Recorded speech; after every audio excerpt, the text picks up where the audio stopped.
Espace TV, le 22h.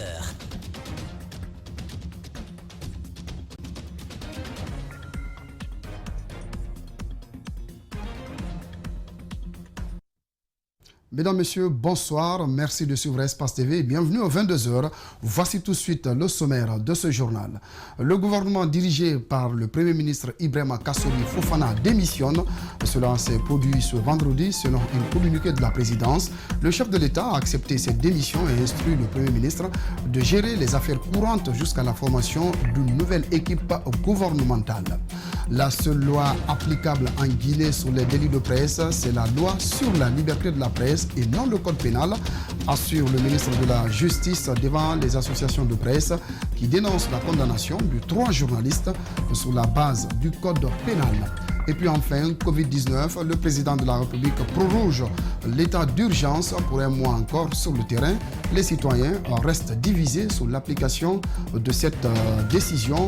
Vous les entendrez dans ce journal.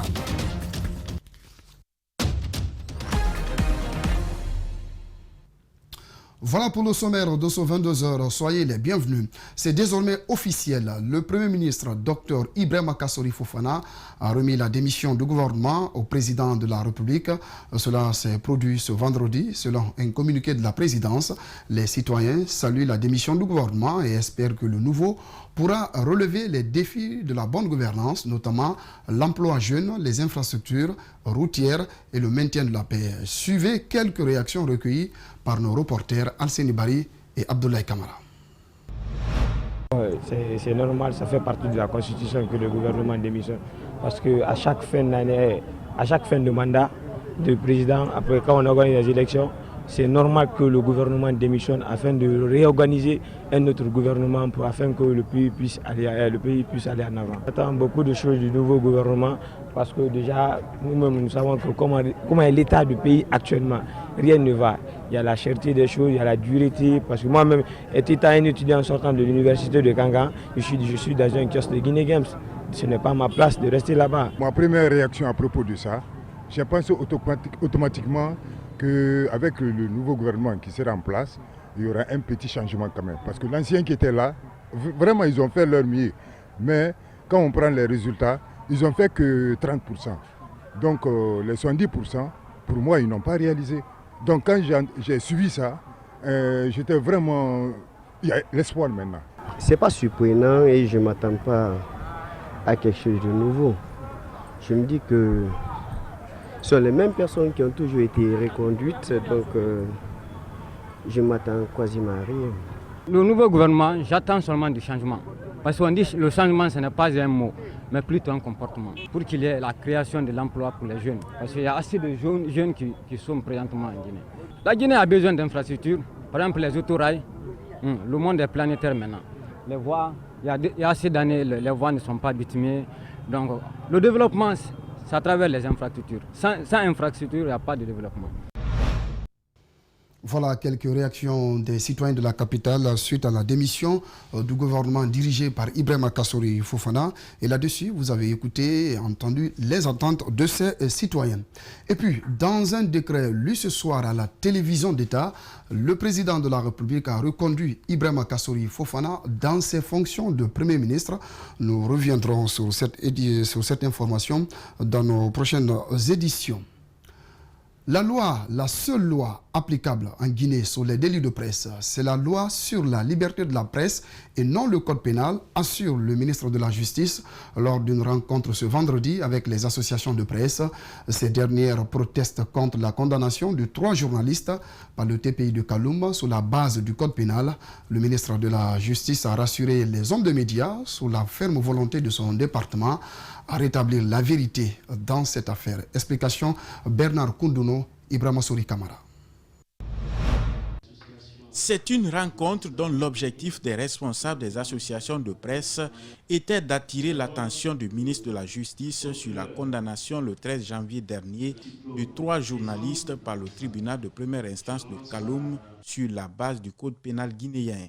À la grande surprise des hommes de médias, le ministre a expliqué la position de son département qui, selon lui, cette décision de justice est une mauvaise interprétation de la loi sur la liberté de la presse. Pour Maître Mouri Doumbouya, seule la loi sur la liberté de la presse est applicable aux journalistes et non le code pénal guinéen. La seule loi applicable en République de Guinée au délit de presse, c'est la loi sur la liberté de la presse et non le code pénal.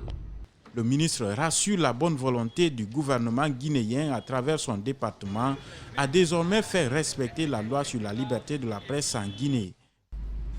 Je vous réaffirme donc la ferme et totale volonté de l'État guinéen de respecter et de faire respecter les dispositions de la loi sur la liberté de la presse. Depuis la condamnation de ces hommes de médias, plusieurs voix se sont levées au sein de la corporation pour dénoncer cette attitude du juge de Kaloum.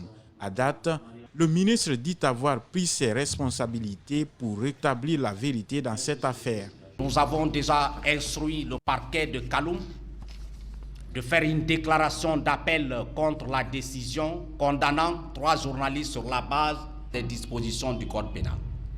Les associations de presse qui avaient l'idée de porter plainte contre le juge devant le Conseil supérieur de la magistrature se disent satisfaits de la démarche déjà entreprise par le ministre.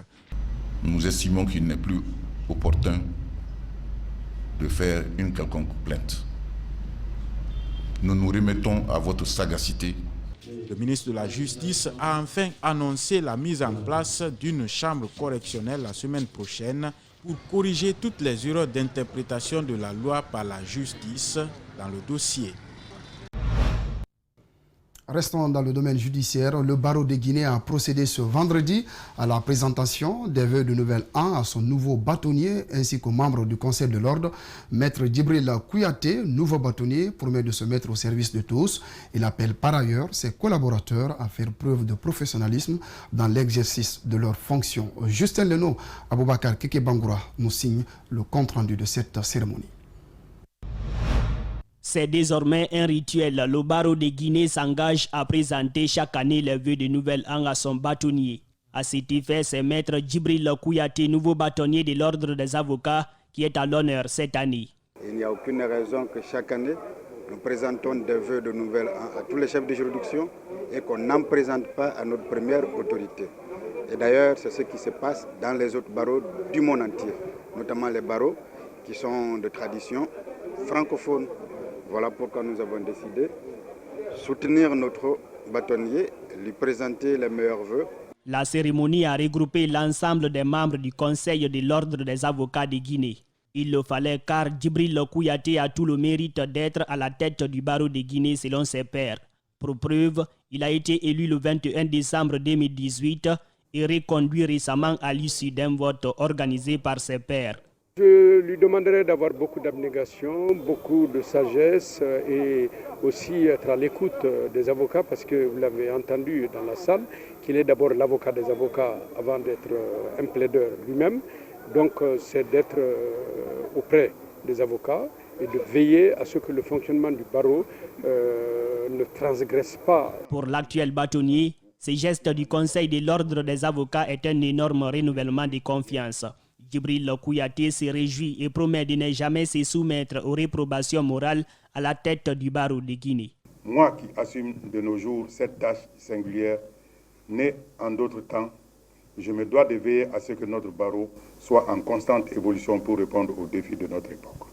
Le nouveau bâtonnier a conclu en appelant ses collaborateurs au respect des règles d'éthique et de déontologie de leur métier. Comme annoncé au sommaire de ce journal, après l'aval de l'Assemblée nationale, le président de la République vient de proroger l'état d'urgence sanitaire pour un mois à compter du 15 janvier 2021. Cette nouvelle prorogation, si certains citoyens semblent l'apprécier, d'autres par contre ont bien accueilli la nouvelle. Reportage Guinée-Bemba Koulibaly, Abdoulaye Kamara. Cela fait maintenant près d'un an que la Guinée est en proie à la pandémie de coronavirus. La maladie sévit toujours dans le pays et jeudi soir, un décret a été pris pour prolonger encore 2 mois l'état d'urgence sanitaire. Cette énième prolongation, certains citoyens ne semblent pas l'apprécier. C'est à partir de 18h, 19h. Plus tard, 20h. Mais arrivé à 23h, ce n'est pas nécessaire. D'abord, je peux vous dire encore d'avoir une masque dans la journée, c'était ça qui est important. Ce n'est pas le 23h qui est important. Ce n'est pas si tellement nécessaire. Pourquoi? Parce que bon, au départ, on avait pris les mesures de sécurité au moment de la propagation. Donc même dans les véhicules de circulation, les places étaient limitées. Après ça, maintenant, on nous a libérés. Maintenant, dire encore, on va prolonger encore. Donc il faut prendre d'autres mesures de sécurité encore. Mais dire qu'à partir de 23h à 4h du matin, une fois que nous rentrons, à partir de 21h, 20h, 22h, tout le monde est chez lui. D'autres, par contre, ont bien accueilli la nouvelle et félicitent d'ailleurs le président de la République pour ses actions en faveur de la lutte contre le Covid-19.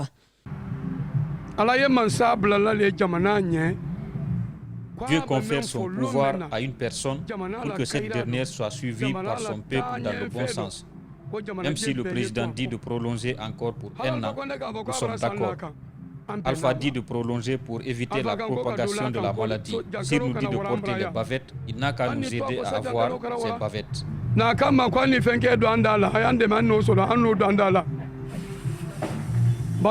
Grâce à l'acceptation, et s'il y a 1 mois qu'on a prolongé, je crois que ces mesures d'accompagnement doivent être respectées.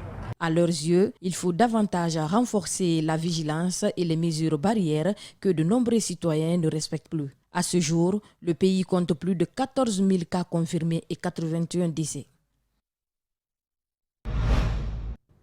Voilà, le coronavirus existe toujours en Guinée. Les citoyens sont donc invités à renforcer et respecter les mesures sanitaires.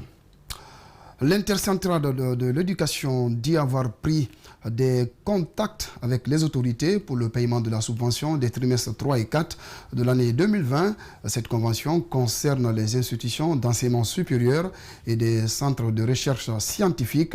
À cela s'ajoutent également les frais de formation des enseignants-chercheurs ainsi que des primes des arriérés non payés par l'État. Je vous propose de suivre un extrait de la déclaration de l'intersyndicale de l'éducation. Après examen des différents procès-verbaux issus des différentes assemblées générales de leur structure de base, ont pris des contacts appropriés avec les autorités compétentes pour le paiement de la subvention des trimestres 3 et 4 de l'année 2020 des institutions d'enseignement supérieur et centres de recherche scientifique, des frais de formation des anciens chercheurs et chercheurs de Guinée, des arriérés de 4 mois des primes d'incitation des enseignants à tous les niveaux.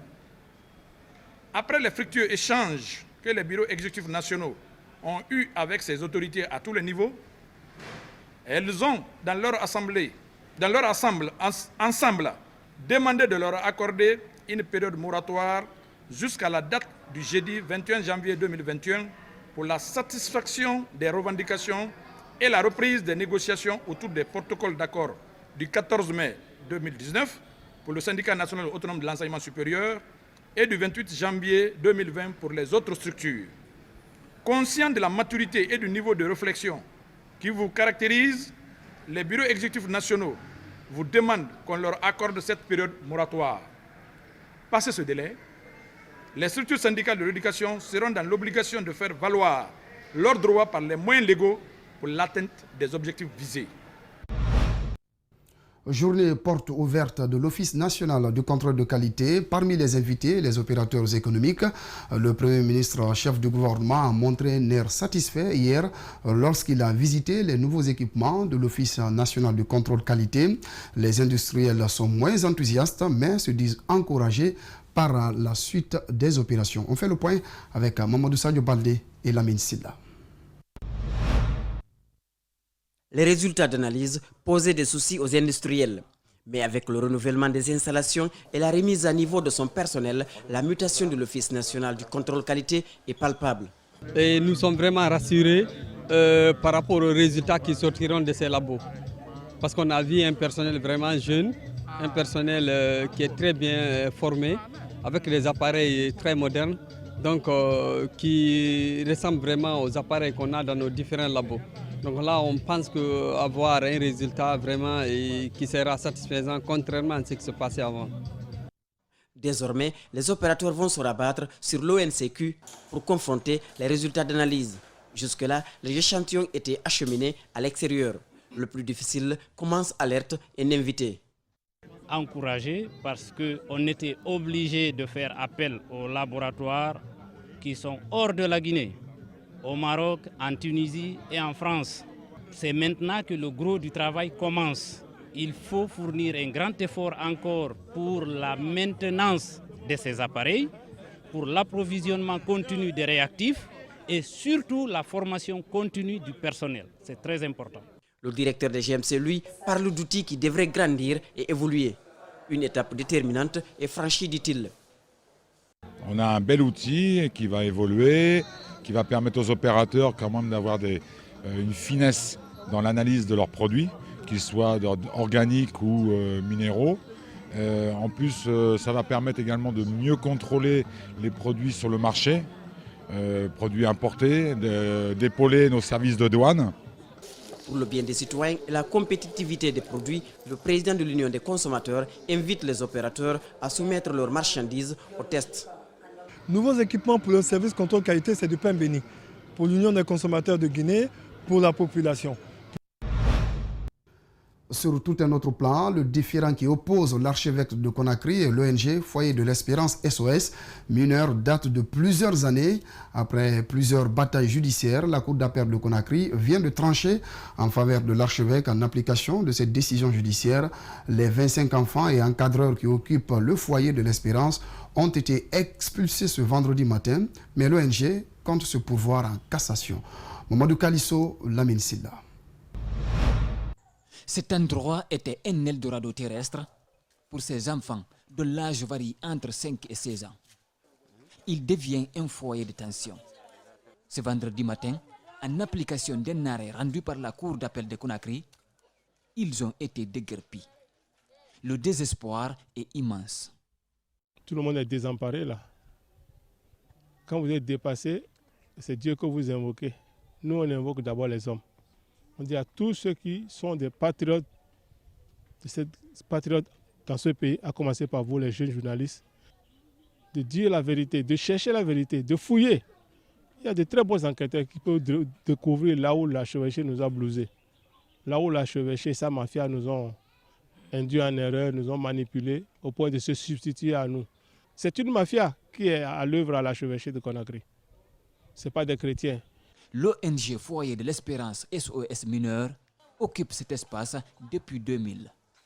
Elle reçoit des enfants de la rue, des orphelins, des mineurs fraîchement sortis de prison ou qui ne doivent pas être incarcérés en vue de leur réinsertion sociale. Le centre compte actuellement 25 enfants. Nous avons construit cette maison. Nous y habitons depuis 2000. C'est nous qui avons acheté et construit avec tous les documents dont nous disposons. Quelqu'un se lève et vient vous dire de sortir de chez vous avec tous les bagages que nous avons et tout ce monde qui vit ici. Où est-ce que nous allons trouver d'autres logements pour nous réfugier? Nous avons essayé sans succès de joindre l'archevêque de Conakry pour sa version des faits. L'avocat du responsable de ce centre affirme que son client a perdu en première instance et devant la Cour d'appel de Conakry. Il compte néanmoins se pourvoir en cassation devant la Cour suprême. Maître Hamidou Bari regrette ce déguerpissement. Mais, selon une source judiciaire, lorsqu'un arrêt est rendu par la Cour d'appel, il peut être exécuté tant qu'il n'y a pas un arrêt de sursis délivré par la Cour suprême. Au moment où nous quittions les lieux, les responsables du foyer avaient détruit le cadenas de la Cour, peut-être dans l'intention de s'y réinstaller. Le groupe Gico Press, à travers la fondation KPC pour l'humanitaire, vient d'offrir un don de moto aux jeunes conducteurs de taxi-moto évoluant entre Kagbele et Dubreka. Ce geste, selon la fondation, va aider ces jeunes à booster leurs activités économiques. En les remettant ces motos, ils ont insisté sur le respect du code de la route et la prudence dans la conduite. C'est un public de reportage signé André Moussi Minimono et Yacouba Traoré.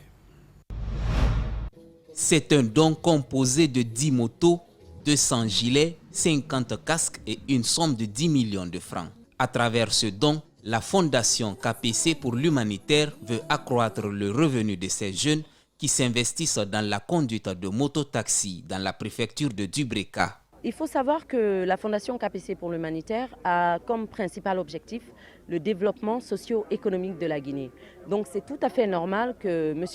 Kerfala Camara a décidé pour impacter positivement ces jeunes-là, pour impacter positivement la zone de Kagbélin, permettre à ces jeunes de gagner de l'argent, de travailler, il a décidé d'offrir ces motos-là. Ces 10 motards-là vont rentrer le soir avec de l'argent, ils vont nourrir leur famille et ça va créer de l'emploi et c'est toute la chaîne économique qu'on est en train d'impacter. Ces derniers temps, nombreux sont les accidents de circulation enregistrés sur cette route de Dubreka. Les donateurs invitent ces jeunes au respect du code de la route et surtout à la discipline dans la circulation. On leur a offert des gilets et des casques pour qu'on les voie dans la circulation.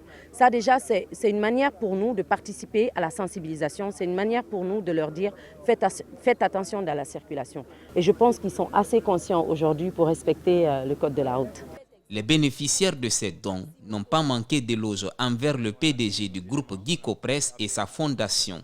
Se réjouissant de la mise à leur disposition de ces nouveaux engins roulants, ils promettent de les utiliser à bon escient. Nous sommes vraiment contents, nous restons sans mots, vraiment. C'est un acte de bonne volonté quand même. Nous remercions la Fondation KPC ainsi que tous les personnels de Guico Press. Nous respecterons quand même aussi les codes de la route. La cérémonie a eu lieu dans les locaux du groupe Guico Press à Kagbélin, dans la préfecture de Dubreka, en présence de quelques cadres et représentants des autorités locales. De l'humanitaire, on passe au sport. Le championnat d'Afrique des nations de football se tiendra du 16 janvier au 7 février 2021 au Cameroun. Comme à l'accoutumée, le groupe Canal+ Guinée compte diffuser les matchs de la compétition pour le plus grand bonheur des amoureux du ballon. À cette occasion, les travailleurs du diffuseur du groupe Canal+ rassurent mettre en place des dispositifs permettant aux téléspectateurs du ballon rond de bien suivre ces rencontres. Yaya Demba Kamara et Ibrahima Souri Souma signent ce public reportage. Pour une satisfaction de ses téléspectateurs, le groupe Canal+ va diffuser 32 rencontres suivies des émissions comme Talent d'Afrique et un plateau spécial CHAN consacré à la compétition. Et la troisième journée de la phase des groupes, les matchs seront en simultané sur les chaînes Canal+ Sport. Pour le dispositif antenne, la plupart des matchs seront diffusés sur la chaîne Canal+ Sport 1, qui est accessible à l'ensemble de nos abonnés. Donc, et il y aura des matchs notamment pour la troisième journée de phase de groupe qui va se dérouler en simultané sur la chaîne Canal+ Sport 1 et Canal+ Sport 2 ou 3. Pour la technique d'abonnement, ces travailleurs du groupe Canal+ expliquent. On a mis en place une générosité qui consiste à renouveler son abonnement avant que l'abonnement ne finisse, ce qui vous permettait de bénéficier des chaînes en plus. Et là, dernièrement, on a fait une modification qui permet de bénéficier de ces chaînes même le jour de son réabonnement. Au-delà de ces techniques d'abonnement et de réabonnement, Canal+ compte faire des heureux pendant le championnat d'Afrique des nations de football Cameroun 2021. C'est vrai que c'est une offre qu'on a déployée durant le mois de décembre, qu'on va continuer exprès durant ce championnat pour tout abonnement, tout réabonnement. C'est-à-dire que j'ai un abonnement, j'ai un décodeur chez moi, qu'il soit éteint ou pas, je viens renouveler l'abonnement, je vais avoir 15 jours de toutes les chaînes. Alors toutes ces chaînes chez nous, c'est ce que nous appelons communément la formule Tout Canal+. Là, c'est la formule à 640 000. Donc, du coup, vous payez que ce soit 100 000 ou 160 000 ou 310 000. Vous aurez la formule de Tout Canal+ pendant 15 jours. Le coup d'envoi de cette compétition réservée aux joueurs évoluant uniquement en Afrique démarre ce samedi au Cameroun. À présent, la rubrique culture de ce journal entre dissolution d'une équipe de travail après 30 ans de partage d'expérience, échec d'événements culturels et la renaissance d'un groupe mythique. Telle est l'actualité culturelle de cette semaine. On voit tout cela avec Balarissa Kouyaté.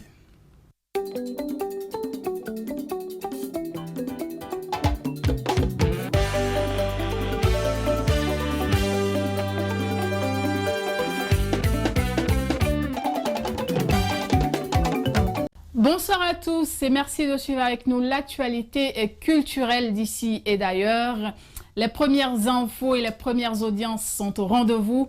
Sur le plan national, la structure Tidiane World Music, à travers son président, bien sûr, Tidiane Souma, annonce que son équipe a été dissoute et bien sûr qu'une nouvelle ère 2021 s'accordera à de nouvelles valeurs suite, bien sûr, à un détournement de 223 millions de francs guinéens après le concert de Mopao qui a eu lieu dans un réceptif hôtelier de la place. La première audience dans l'affaire qui oppose l'artiste Mousto Camara et la maison de production de la distribution musicale J-Music a eu lieu bien sûr jeudi dernier au tribunal de première instance de Dixine, c'est-à-dire le jeudi 7 janvier. Les avocats du plaignant et ceux de l'accusé ont chacun livré leur version des faits. Au cours de cette première journée d'audience, Music Group a fait remarquer l'absence de l'artiste Mousto Camara alias Mousto en sa qualité de prévenu et qui a été porté par le plumitif correctionnel tenu par la greffière, procureur, mais aussi avocat de la structure, ont proposé la somme de 500 000 francs guinéens comme caution à l'ouverture de la dite procédure au moment où les avocats de Mousto Camara ont-elles proposé un montant à hauteur de 5 millions de francs guinéens. Mais le juge a finalement décidé de fixer le montant à 1 million de francs guinéens et bien sûr a rappelé que la structure accuse l'artiste qui était absent lors de ce procès de déclaration calomnieuse et bien sûr de diffamation. Et l'audience a été renvoyée au 14 janvier pour l'ouverture des débats. Du côté de la Côte d'Ivoire, le concert de Nom Sebo en Côte d'Ivoire, la chanteuse sud-africaine, était dans la capitale économique ivoirienne dans le cadre d'un concert donné au début d'année. Bien sûr, c'était le 2 janvier pour être plus précise. En dépit d'une médiatisation de l'événement, l'affluence n'était pas au rendez-vous du côté du Palais de la Culture pour voir la chanteuse sud-africaine prester. Un constat qui n'est guère surprenant pour un journaliste de la place qui conseille ce show comme un gros échec. Voilà, la chanteuse sud-africaine au Palais de la Culture. Le journaliste a laissé entendre que le manque d'affluence au spectacle de la chanteuse n'était pas une surprise. Selon l'homme des médias, cet échec serait la conséquence d'un effet d'arrogance qu'elle aurait eu en prétendant ne pas connaître les artistes ivoiriens. Pour rappel, la chanteuse s'est révélée au grand public l'an dernier grâce à son tube Jérusalem. Et bien sûr, Fally Ipupa ou Maître Gims, eux, ont fait salle comble durant leur spectacle de fin d'année. Et certainement, quelques jours ont passé, Nom Sebo a rencontré bien sûr Alpha Blondy pour les présentations, comme pour dire que quand vous vous déplacez dans un pays inconnu, essayez de vous renseigner sur l'actualité culturelle de ce pays. Nous terminons bien sûr cette page culturelle bien sûr à travers cette information à l'international. Les fans l'attendaient depuis des années. Elle est enfin là, bien sûr, la reformation de la section d'assaut, le groupe de rap qui a vu émerger des stars telles que Gims ou Black M. Et s'ils ne dévoilent pas encore de nouvel album, voilà, ils annoncent bien sûr une tournée à travers la France 7 ans après leur séparation intitulée Le Retour des Rois, titre prévu pour leur futur disque. Elle démarrera à partir du 1er juillet 2021. Les préventes ont démarré déjà. Et bien sûr, Black M, Lefa, Barakadama, Maska, Doumam, c'est bien sûr JR Okrom. Tous ont répondu présents pour cette tournée événement. Voilà, donc seul Lio Prétodollar manque à l'appel. Le détail des dates n'a pas encore été dévoilé. Voilà, les fans attendent tous les détails pour l'année 2021. Le retour de la section d'assaut depuis des années. Leur dernier album, L'Apogée, date de 2012. Fin 2019, Gims avait lors de son concert au Stade de France. Quelques jours après, il avait révélé que leur reformation depuis 2020, il avait pourtant confirmé qu'un nouvel album était en place et bien sûr était au chaud. Et depuis que ça précise, Black M a notamment dévoilé sur les réseaux sociaux un bout de leur collaboration. Merci à tous d'avoir suivi l'actualité culturelle. À la semaine prochaine pour d'autres infos. Merci à toi, Balarissa Kouyaté, pour toutes ces informations culturelles. C'est la fin de ce journal. Merci de l'attention. Excellente soirée à tous sur Espace TV.